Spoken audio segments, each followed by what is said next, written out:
最讨厌这般梳妆打扮了，每次都要好久，累死了。公主，你就是应该这样打扮，这才是金枝玉叶、倾国之姿呢。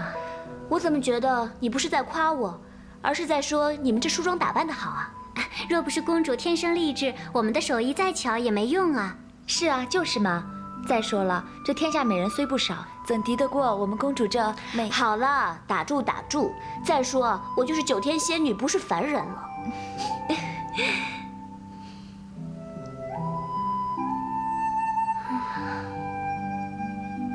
不知大哥看到我这个样子会怎么想？哪个大哥呀？我是说萧表兄。好了，巧儿，我们该走了，父皇还在等着呢。是。啊，公主，要注意身份，轻移帘步。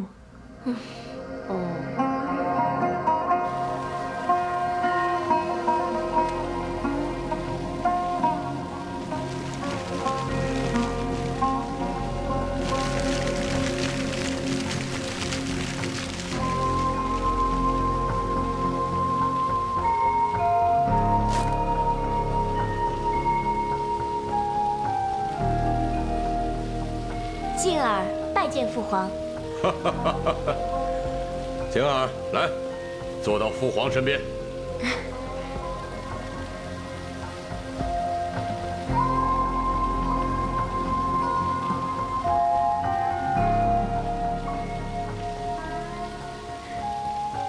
父皇，你也太兴师动众了。静儿刚刚服孝期满，本想简简单单的过个生日就好了。朕按照你的意思，用的家宴的形式。不过再简单，今天是公主的生日，我也不能委屈了我的宝贝公主啊。还好，有兰妃帮着操持，你看，还算是似模似样。是兰妃办的呀。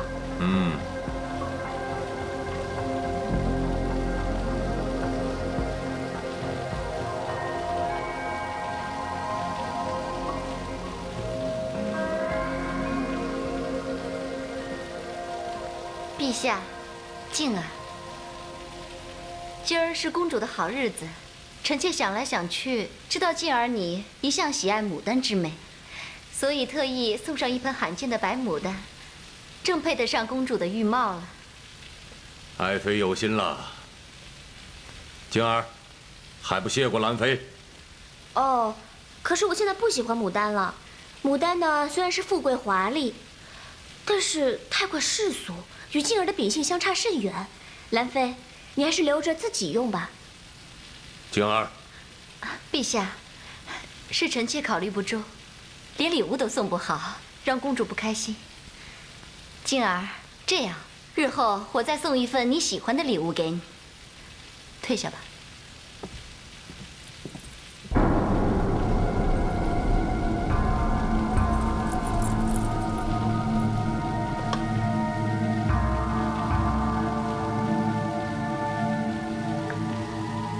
陛下，今日乃公主之生日，臣代表众臣工，敬陛下与公主，祝陛下与公主福寿无疆。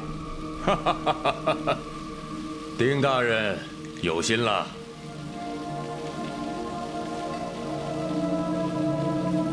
今天是公主的生日，不过还是以家宴款待。各位大人不必拘谨，可开怀畅饮。谢陛下。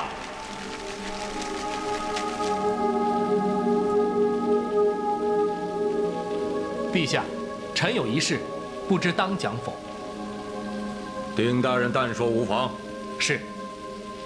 陛下，公主聪慧伶俐，仁孝慈爱，又文武双全，乃世间少有之女子。微臣仰慕已久。陛下，恕臣斗胆，求陛下赐婚于臣。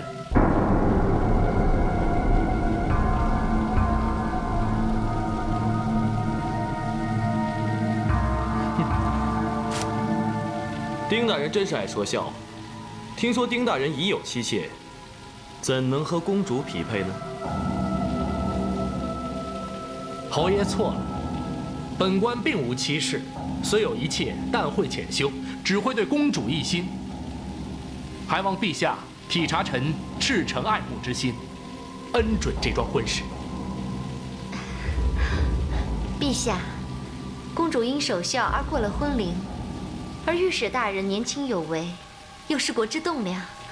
丁大人掌管大理寺，行事严酷，被人称为酷吏，而且在京城早就有怨言，怎么就是栋梁了呢？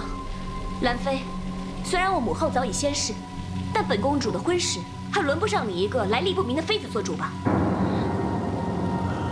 公主，是微臣不知天高地厚，让公主不悦，求陛下赐罪于臣。丁大人，暂且退下。谢陛下。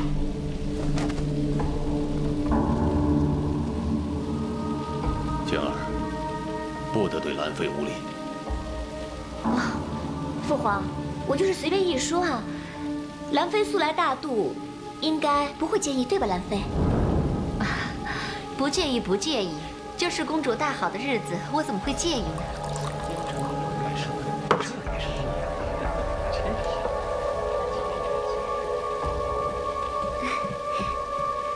父皇，静儿呢，最近学了几套非常好看的功夫，虽然不能上阵杀敌，但表演起来还是赏心悦目的。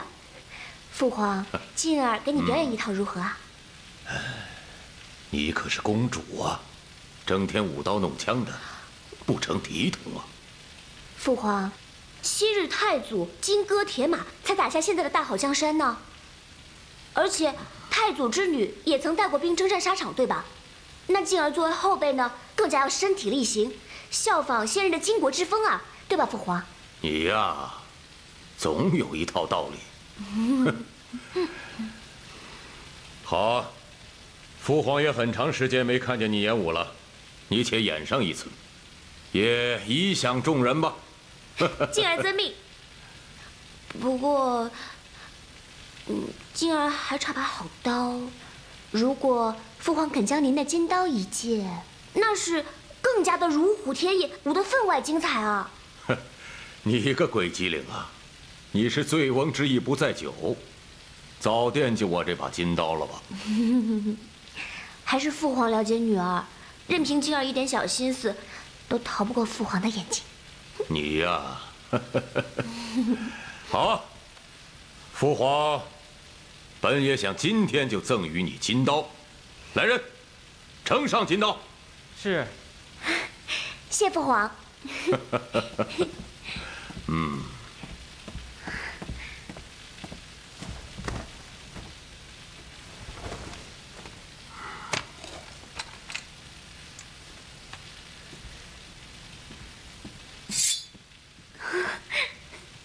静儿，这把刀威力无比，可不能轻易使用。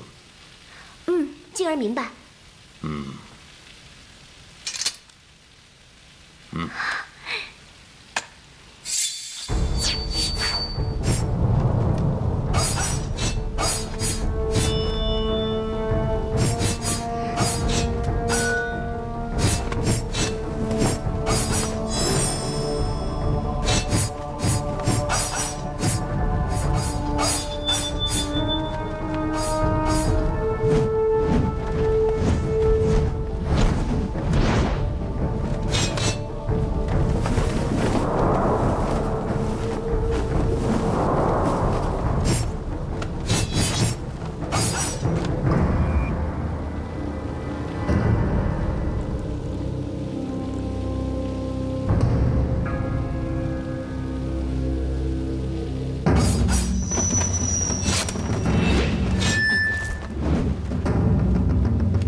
公主，好身手。